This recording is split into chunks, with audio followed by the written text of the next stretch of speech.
皆さんこんにちは。口調多独身男のまっつんです。今回は岐阜県にある白川郷にやってきました。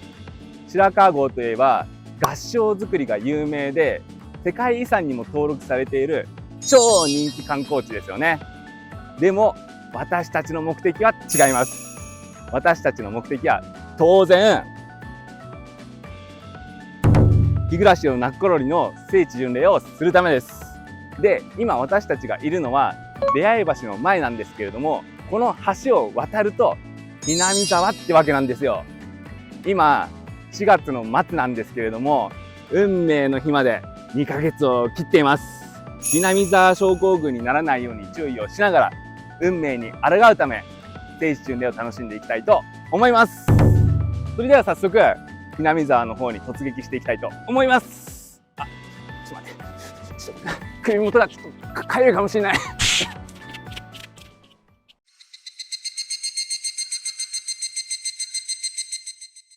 まず最初にやってきた場所は飯島八幡神社です。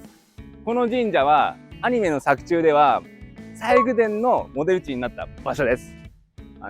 多分ね、この神社の中にお社様がいたり拷問道具があったりするんでしょうね。一体お社様はどんな面をしているのか、早速中に侵入していきたいと思います。中見ますよ。見えるけど残念ながら普通の佇まいですね。誤ってもアニメの作中と同様に、マナー的な観点でね、開けないようにしてください。というわけで次の場所に行きたいと思います。日暮といえば、2020年に新作アニメが放送してましたよね。里子の高校生姿、エチエチで可愛かったな。そうなんだけど、今回は昔放送されていた日暮の聖地を中心に回っていくよ。どっちも大好きなのでめっちゃ楽しみです。西宮殿はアニメで何度も登場している場所ですね。高野と富武と一緒に中に入った時は何が起こるのかドキドキしたよね。そして、西宮殿の隣には日南沢集会所のモデル地もあります。西宮殿から5分ほど歩いたところに、圭一の家のモデル地である白川クリーンセンターがあります。おお、外観はアニメのままじゃないっすか。建物の敷地の中には入れないので、聖地巡礼するときは気をつけてください。で、マッツンは何やってるの？当然、アニメの真似ですよ。玄関から覗き込むミオンが怖かったですよね。やだよ。わかりづらい演技だな。ここからは白川郷周辺を散策していきます。白川郷に到着するとまず最初に見えてくるのが綿流しを行う川です。小川の水は透き通ってて本当に綺麗でしたよね。こうしちゃいられねえ。ちょっと、川の近くまで行って綿を流してきますわ。川の流れが速いから気をつけてね。リアルお社様のたたりはいらないからね。吊り橋を渡り切ると、すぐ横に荻町秋葉神社があります。日暮キラでリカちゃんが違う世界に飛ばされた場所っすね。ロリリカちゃんも可愛かったな。神社から少し歩くと食事処やお土産屋さんが立ち並んでいます。この風景、日暮のオープニングや学校の通学路で登場する場所っすね。テンション上がってきたぜ。早速白川郷日南山に入ってきたんですけど、見えてきました。早速日暮のナッコロリの面影が見えてきましたよ。なのでお店の中ね、入っていきたいと思います。お、パイセンありましたよ。日暮グッズ。ここ一面が日暮グッズで染まってますよ。いや、可愛いな。これとかもマジ可愛いっす。可愛いよ。もうどうしようかな。これ、パイセン。お持ち帰り。いいですか？まず入り口に入ったら、こんだけ日暮グッズが置いてあるので、参拝ついでにグッズを買うのも全然ありですね。次にやってきた場所は白川八幡神社です。この白川八幡神社はアニメの作中では古部神社のモデル地です。綿流しのお祭りが行われてたり、リカちゃんがやられた場所であったり、物語の鍵を握る超重要な場所ですよね。日暮の聖地巡礼には絶対に欠かせない場所だと思います。果たしてどんな神社なのかな参拝も兼ねて聖地巡礼の方をしていきたいと思います。境内が広々とした神社だったよね。その割には観光客が全然いなかったですけどね。白川八幡神社は白川郷の一番端っこにあるから、一般観光客は気づきにくいんだろうね。でも、聖地巡礼としてはメインの場所だから。そうっすね。階段の長さは違うけど、風景はアニメにそっくりですからね。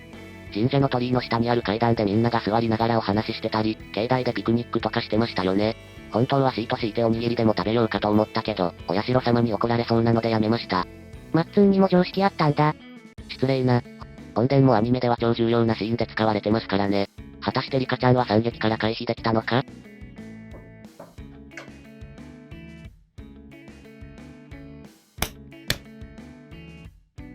参拝が終わったんですけど、日暮らしファンの方だったらわかると思うんですけれども、やっぱりこのお賽銭箱の裏を覗きたくなりますよね。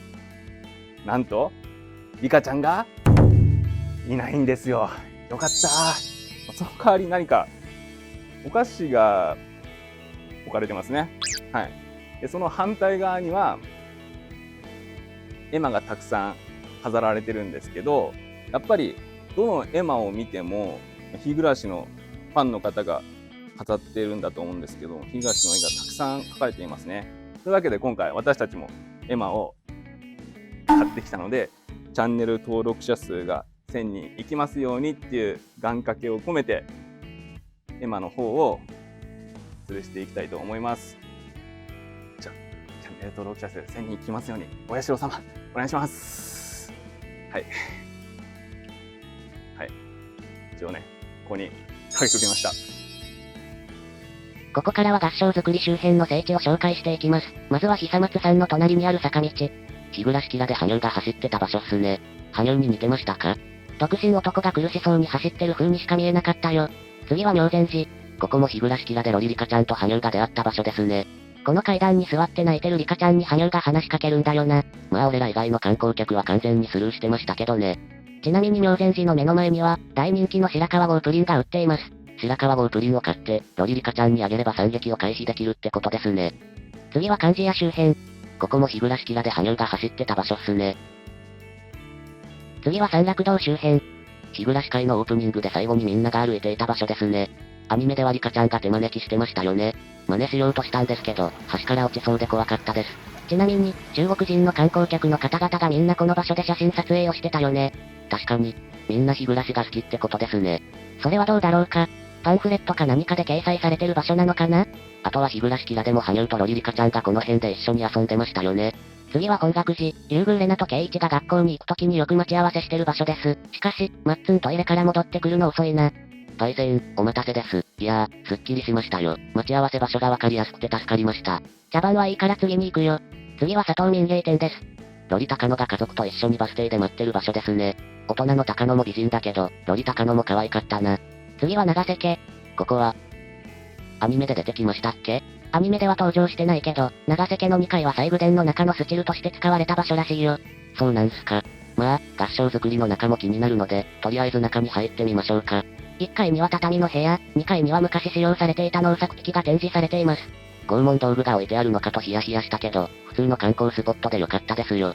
合掌造りなど白川郷の歴史が学べるから、普通に観光に来たら寄ってほしい場所だよね。ちなみに建物の裏側はリュウグウレナが父親の愛人、リナを埋めた場所だそうです。次に来た場所は和田家です。和田家は白川郷の中で一番有名な観光スポットだと思うんですけど、アニメの作中では園崎家のモデル地なんですよね。白川郷の中でも最大級の合掌造りらしいので、ひなみ沢を牛耳ってる園崎家にふさわしい場所ですよね。これはね、撮影のしがいがありますよ。マッツンフラッシュ。和田家も先ほどの長瀬家と同じで、合掌造りの中に入ることができます。ぶっちゃけ、どっちも同じような建物の作りなので、どちらかに入れば満足できますよね。まあ普通に観光に来るならね、日暮の聖地巡礼に来るなら和田家がおすすめです。1階には、ミオンやバッチャが座ってる当主の和室がありますからね。2階は長瀬家とあまり変わらないけど、2階から1階に降りる階段の風景がアニメでは地下の拷問室に通じる場所として描かれてるらしいよ。パイセン、まさか俺をこれから拷問する気ですか？やめてくださいよ。うるさいから本当にしようかな。ちなみに階段はかなり急なので降りるときは気をつけてください。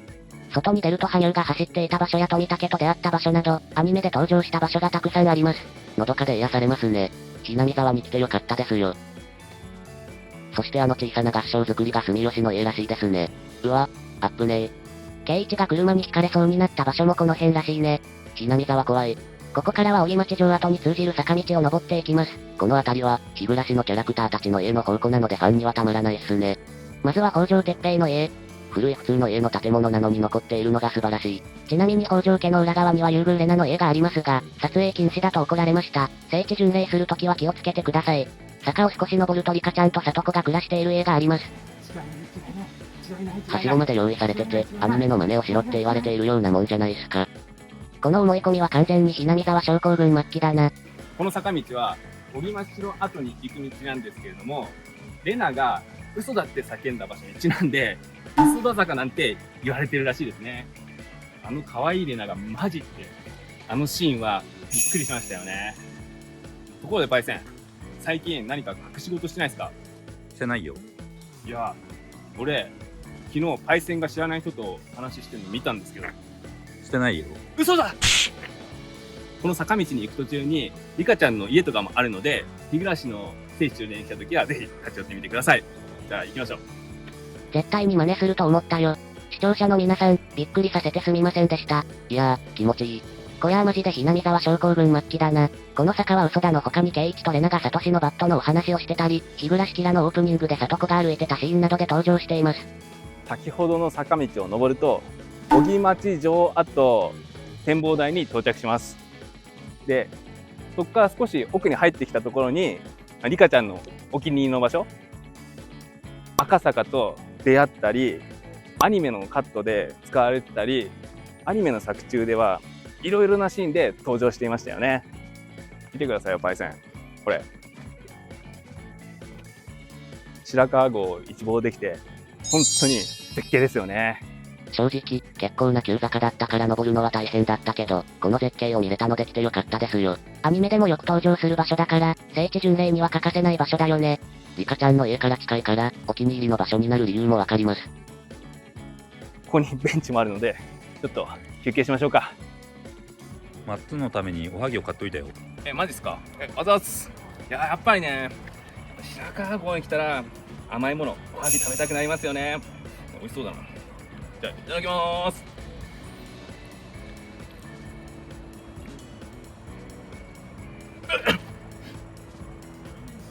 おはぎの中に米が誰だ？米入れたの誰だ？日暮と言ったらおはぎですからね。絶景のお供に食べれてよかったです。ここでそれを持ってきたか。ちなみに、展望台の近くにはお土産ショップがあり、日暮グッズも売ってるのでぜひ寄ってみてください。白川郷限定コラボグッズがたくさん売ってましたね。次にやってきた場所は、白川郷バスターミナル。入江診療所のモデル地っすね。以前は白川診療所があったらしいんだけど、取り壊されてしまったので場所だけ紹介です。ここからは白川合掌造り民家園にある聖地を紹介していきます。今までの場所とは違うんですか？場所は同じなんだけど、入るのにお金を払う必要があるから気をつけてね。その代わり、価値のある合掌造りが展示されてるらしいよ。なるほどっす。歴史好きの俺にはぴったりの場所ってことですね。自称歴史好きね。ここは園崎家の庭園のモデル地と言われています。アニメの風景と完全一致はしないけど、似たような風景を楽しむことができます。日暮の聖地は少ないけど、観光するなら人も少ないしよかったですよね。あ、ちょっとトイレに行ってきます。行ってらっしゃい。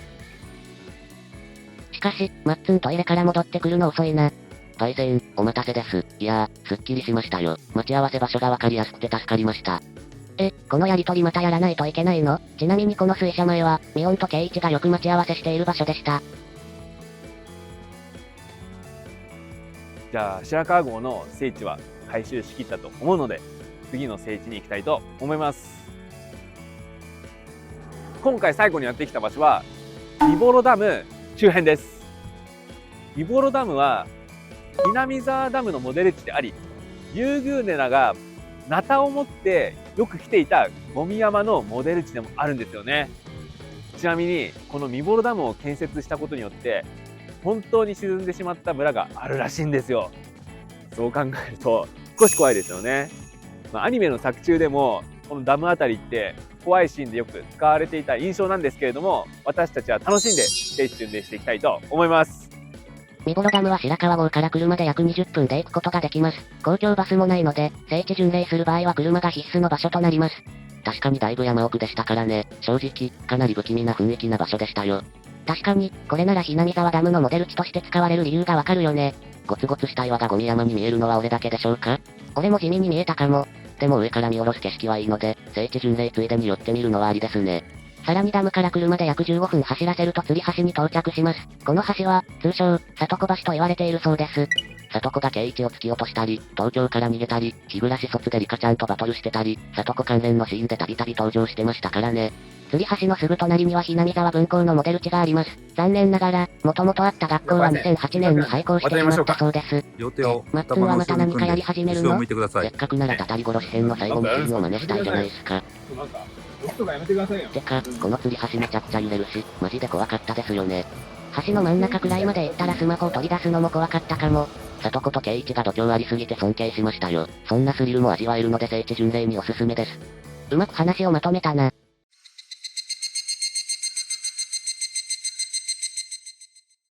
というわけで、日暮のナッコロニの聖地巡礼は以上となります。いやー、なんとか疑心暗鬼にならずに悲劇を回避することができましたよ。白川郷は人気観光地っていうこともあって見どころがたくさんありましたね。